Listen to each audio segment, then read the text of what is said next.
Order! Order! You are an incorrigible delinquent at times. Behave yourself, man!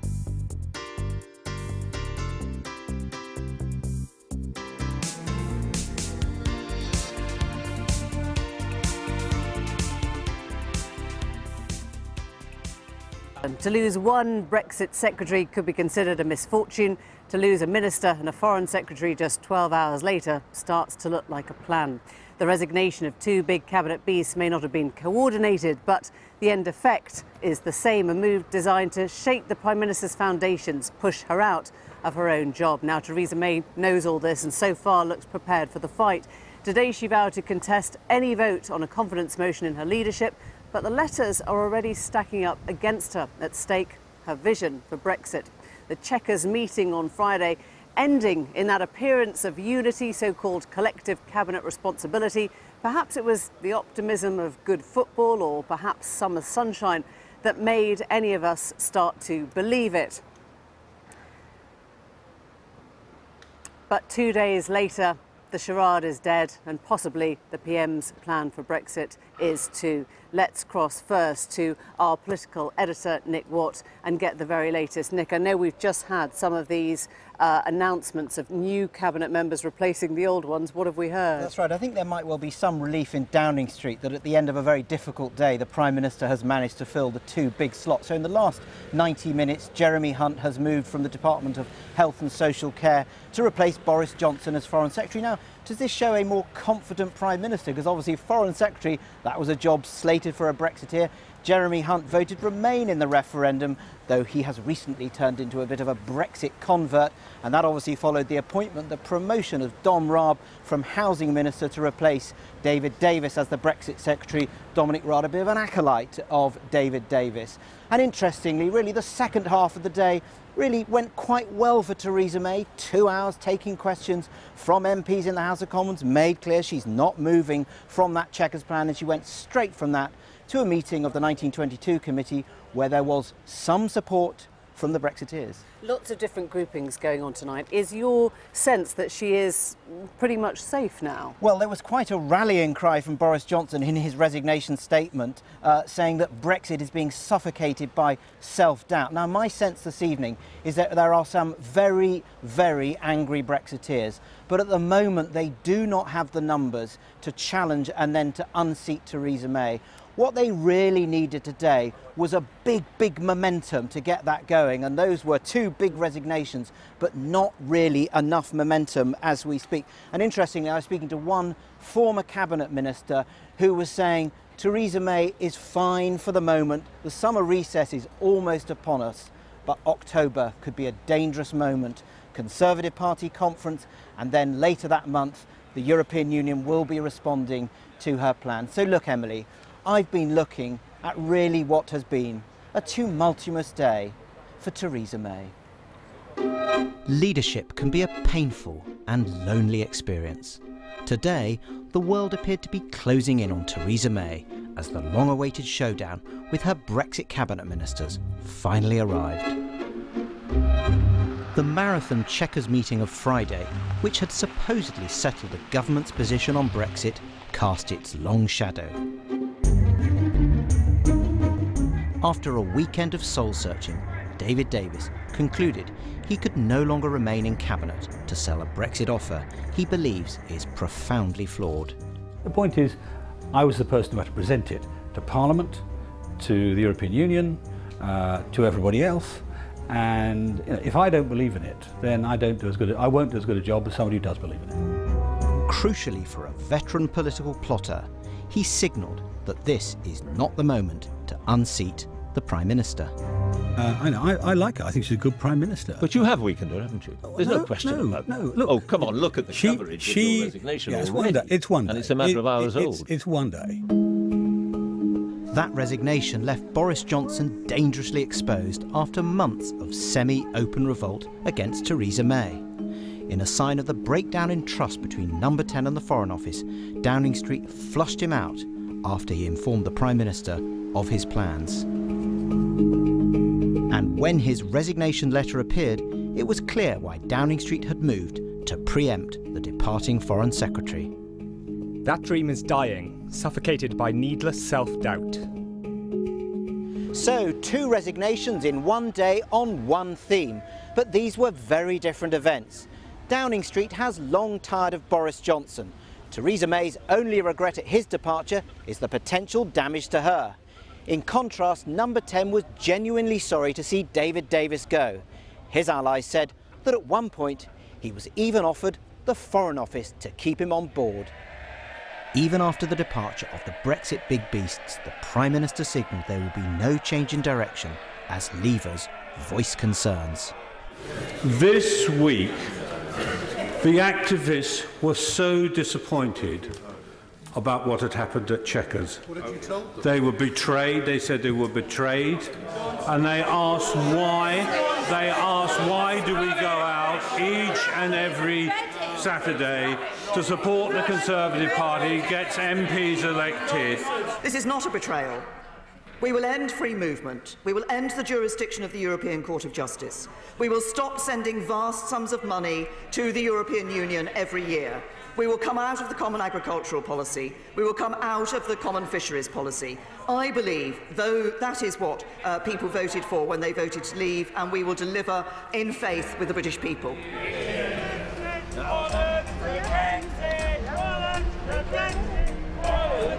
As the atmosphere heated up around Westminster, it was clear that Theresa May was facing the gravest challenge to her authority since the self-inflicted wound of the general election. But this was no coordinated coup, and this afternoon, Downing Street signalled that the Prime Minister would fight any challenge to her leadership. I personally called for her to have a leadership election going back last October. I thought that was the time to do it before we got into the substance of this EU negotiation. Now is certainly not the time to do it, and I don't encourage people to put letters into the 1922, that's the backbench committee that sparks a leadership election. I think with only 3 months until the EU negotiation must be concluded and 3 months to run a leadership election, now's not the time to go and do that. But one Brexiteer warned the Prime Minister to change tack. I think this is going to evolve. I think it could be quite fast moving, and given that this is only an opening position and they haven't tabled it formally yet, I'm an optimist. I urge her to get it right. I am supporting the Prime Minister. I want her to do the right thing. I agree with her Lancaster House speech. I supported her throughout those votes in Parliament. We've already had to say no to staying in the single market and the customs union, so I just ask her to implement her policy. It all has the drama of a dramatic political day with some theatre thrown in. Tonight, Theresa May won some praise for a strong performance in front of her parliamentary party, though there were some Brexiteers who spoke of a Remain coup. Ultimately, the question from today will be who emerges as the weakest party: Theresa May with a hobbled premiership, or Brexiteers lacking the numbers to force her hand. Well, look, I don't think any Prime Minister wants to lose 2 very senior Secretaries of State, but I think the Prime Minister has made a deliberate choice, which is actually about having a Brexit that safeguards people's jobs and people's financial security, and she's been very clear that if that means that people can't sign up to it from the Cabinet, then they have to take that decision in order to leave. That's not what anybody wants, but I think she's made a very decisive move in terms of Brexit. Labour believes the government is frittering away the Brexit negotiations. This was about principle. I think that they are now going to be heading for a period of, there's going to be challenges to her, isn't there? And it's going to be a question of whether or not we're going to have a leadership challenge, and that will waste yet more time. We are running out of time, and we should have spent the last 2 years negotiating on Brexit, and basically they have spent the last 2 years negotiating amongst themselves as to what it is that they could agree on, and they still haven't been able to agree on anything. In the intense summer heat, a febrile atmosphere took hold at Westminster. But tonight, Theresa May moved to stabilise her cabinet by appointing the Brexit convert Jeremy Hunt as the new Foreign Secretary. In an ominous sign, more than 80 Tory MPs turned up at a pro-Brexit meeting. That was Nick Watt, and joining me now, the Leader of the House, Andrea Leadsom. Very nice to have you here. Andrea, you could argue that this is one of Theresa May's best days in ages. Well, the Prime Minister has shown she's determined that she's going to get us out of the EU, and at the same time she's going to meet the EU's own red lines, thereby ensuring they are going to have to take the negotiations seriously. I think she's happy that the big beasts have gone. I mean, they were always a threat to her. She never got on particularly with Davis or with Johnson. Do you think she'll be happy tonight that they're out? No, I don't see it like that. I think, as she has said, they made a huge contribution. David Davis in particular, with his kind of charm and calm manner, he has been a huge asset to the negotiations so far. On the other hand, I think having Dominic Raab in that role is going to take it up a tempo, and certainly I think the EU is going to have to listen very carefully. Because what, David Davis wasn't across his brief particularly? No, not at all. I'm not at all saying that. But Dominic Raab is a different person. So, as I say, David Davis is quite charming, he's quite calm, he's very good at this sort of negotiation from the point of view of let's work together on this. We're now quite short of time. I think Dominic Raab is going to up-pace things a bit, and we're obviously, as a result of Chequers, not only have we moved our position a bit, still keeping to our red lines, but also trying to address the EU's red lines, in return for which we want to see them come to the table, and of course we're stepping up our no-deal preparations. That Boris Johnson letter of resignation was incredibly graphic in what it described. The Brexit dream is dying, suffocated by needless self-doubt.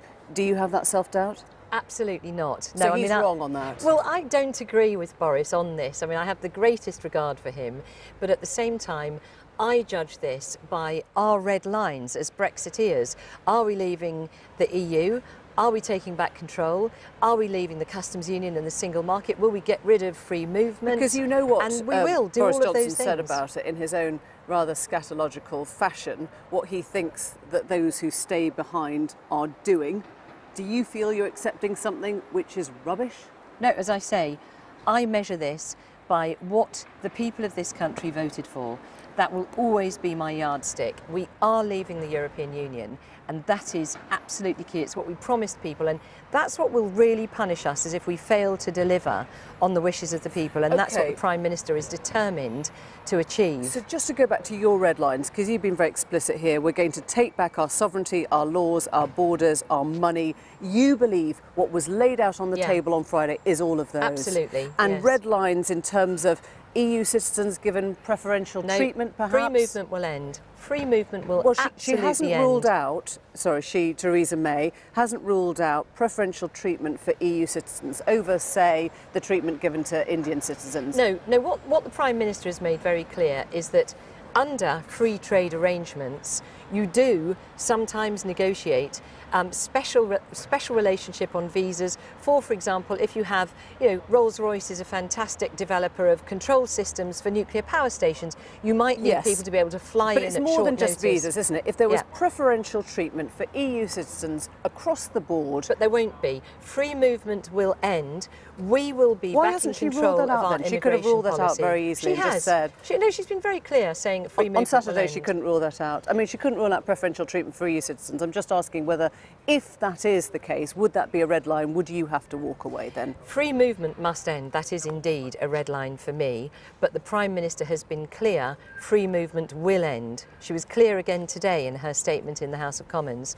Free movement will end. We will not be paying EU membership fees. We will have back control of our borders and our laws. The ECJ will no longer have jurisdiction over us. We're leaving the customs union and the single market and the CAP and the CFP. We're definitely delivering on Brexit. I wonder what you think of your own party tonight. We have seen Europe bring down 3 prime ministers and attempt to bring down another. Isn't the truth that your party will never be unified over this issue? It just has to be left to someone else, some other party, to sort out the mess.